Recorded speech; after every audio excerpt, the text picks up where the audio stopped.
So, guys, today we're going to talk about how and what you need when you're starting a good farm. First of all, you have to establish what do you want.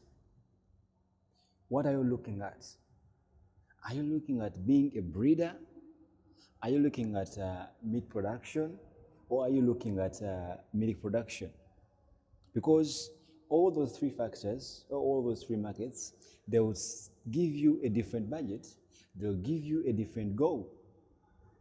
If you're looking at being a breeder, it will not be in the same market with somebody who is looking at being a meat producer.